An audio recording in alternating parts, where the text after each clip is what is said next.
చూడారా central government మాట్లాడినా sir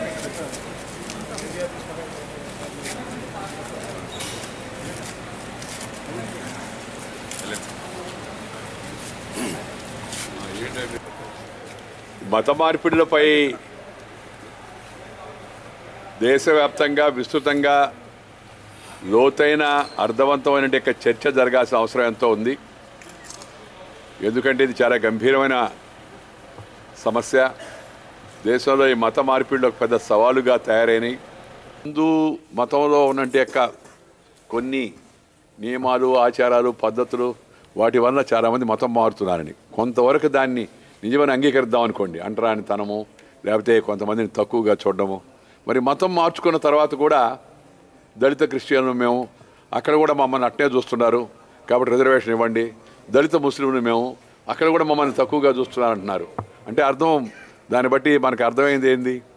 ఈ అంటరానితనం లేకపోతే ఇంకొకటి మత మార్పిడితో పరిష్కారం కాదనే విషయం మనకు అర్థమైపోయింది కదా.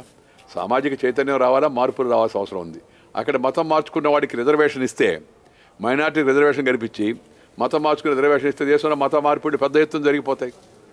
ఈ దేశము సెక్యులర్గా ఉంది అంటే అర్థం హిందువులు మెజార్టీగా ఉన్నందువల్లనే సాధ్యం అవుతుంది. ఇప్పుడు హిందువులు మైనార్టీగా తయారైతే మతం దేశంలో సెక్యులరిజం అనేది ఉండదు. మతం వ్యక్తిగతంగా ఎవరైనా సరే మార్చుకుంటే స్వేచ్ఛగా దానికి ఎవరు అభ్యంతరం పెట్టాల్సిన అవసరం లేదు. కానీ ప్రలోభ పెట్టి, ఆశ చూపించి, మోసం చేసి, దాన్ని ఆధ్యాత్మిక భావంతో జోడింపజేసి ప్రభావ పెట్టి కానీ ఎవరైనా మతం మార్చుకుంటే అది తప్పనిసరిగా నేరం కావాల్సి వస్తుంది. ఇప్పటికే ఒరిస్సా, మధ్యప్రదేశ్, హిమాచల్ ప్రదేశ్, అరుణాచల్ ప్రదేశ్ ఈ రాష్ట్రాల్లో మత మార్పిడి నిషేధ చట్టం ఉంది. ఈ చట్టంలో ఈ మత మార్పిడిలో ఒక పెద్ద సవాలుగా తయారైనాయి. రాజ్యాంగ నిర్ణాయక సభలో ఈ విషయంపై చర్చ జరిగినప్పుడు ఇలాంటి చట్టాలు చేసుకునే అవకాశాన్ని రాష్ట్రాలకు వదిలిపెడదాము, రాజ్యాంగంలో లేకపోతే మన యొక్క కేంద్ర స్థాయిలో దీనిపైన చట్టాలు చేయాల్సిన అవసరం లేదు. ఎందుకంటే బలవంతపు మత మార్పిడి ఇప్పటికే నేరంగా ఉంది కాబట్టి అని సర్దార్ పటేల్ గారు, అంబేద్కర్ గారు చెప్పిన మీదట సభ్యులు అంగీకరించారు. లేకపోతే దాదాపు 90% మంది రాజ్యాంగ నిర్ణాయక సభ్యులందరూ మత మార్పిడి చట్టం ఉండాలి అని ఆ రోజే వాళ్ళందరూ కూడా నిషేధ చట్టం ఉండాలని ఆ రోజు వాదించారు. ఇటీవల కాలంలో విదేశాల నుంచి చాలా పెద్ద ఎత్తున వేల కోట్లు, లక్షల కోట్ల రూపాయలు కుమ్మరించి దేశంలో మత మార్పిడులు చేసే ప్రయత్నాలు జరుగుతున్నాయి. మతం అనేది వ్యక్తిగతము. ఎవరు ఏ మతాన్ని పుచ్చుకున్నా ఎవరికి అభ్యంతరం ఉండాల్సిన అవసరం లేదు. ప్రభుత్వానికి అసలు దీంట్లో జోక్యమే లేదు. కానీ దురదృష్టవశాత్తు ఈ మతాన్ని రాజకీయాల కోసం ఉపయోగించుకోవడం, దాన్ని ఓటు బ్యాంకు రాజకీయాలుగా చేయడం ఈ మధ్యకాలంలో బాగా ఎక్కువైపోయింది. అందువల్ల మత మార్పిడులు యథేచ్ఛగా కొనసాగుతున్నా ప్రభుత్వాలు పట్టించుకోవడం లేదు. మత మార్పిడి సాంఘిక ఉద్రిక్తతలకు దారితీస్తుంది. సమాజంలో ఉద్రిక్తతలు పెరిగితే ప్రజా జీవనం దెబ్బతింటుంది. అందుకని దీనిపైన లోతైన చర్చ జరగాలి.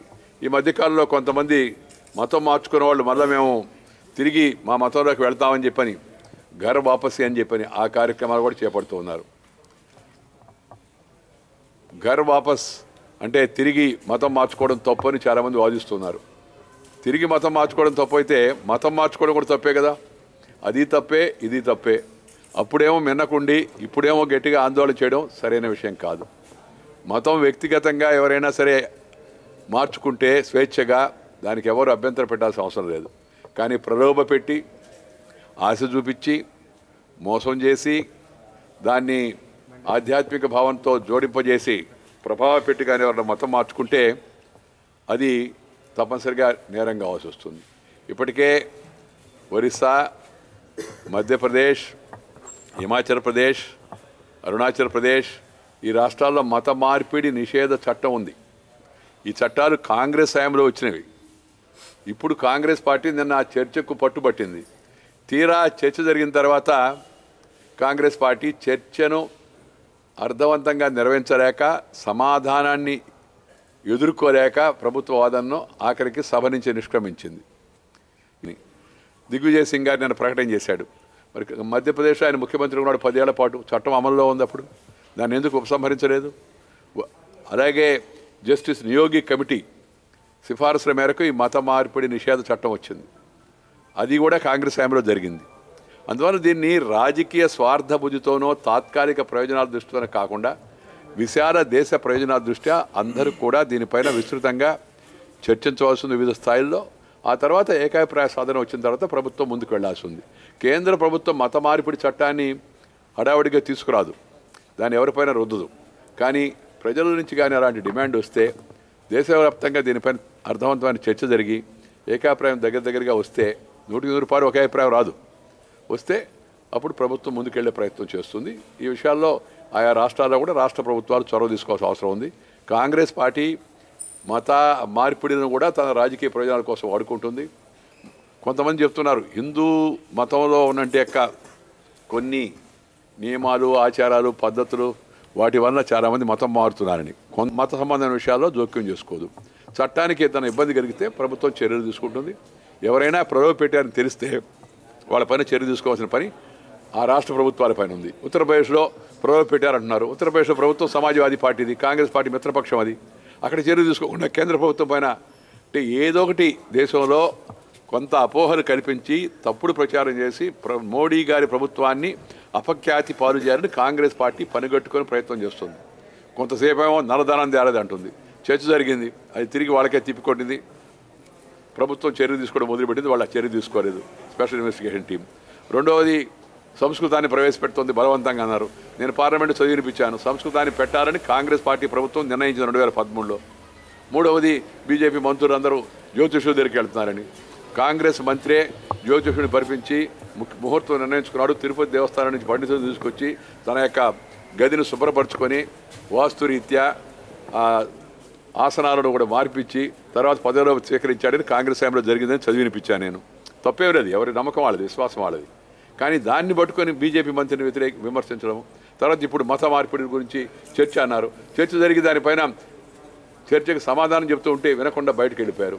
కాంగ్రెస్ తన ఓటమిని జీర్ణించుకోలేకుంది. మెయిన్ సమస్య ఏంటంటే వాస్తవాన్ని గమనించి ఓడిపోయాము, 5 ఏళ్ల పాటు ప్రతిపక్షంలో ఉండాలనే నిజాన్ని వాళ్ళు జీర్ణించుకోలేకపోతున్నారు. మనమే కదా ఈ దేశాన్ని పరిపాలించాల్సింది, వీళ్ళు ఎవరు కొత్తగా వచ్చారు అని. కానీ ప్రజలు దేశంలో మోడీ గారికి పట్టం కట్టారు. అభివృద్ధిని వేగవంతం చేయడం, అట్టడుగు వర్గాలు ఉన్న పేదలకు అన్ని రకాల అభివృద్ధి ఫలాలు అందేటి చేయడం ఆ ప్రయత్నం ప్రభుత్వం చేస్తూ ఉంది. ఈ ఆర్థిక వ్యవస్థను కుప్పదీసిపోయారు కాంగ్రెస్ వాళ్ళు, దాన్ని తిరిగి నిలబెట్టే ప్రయత్నం చేస్తుంది.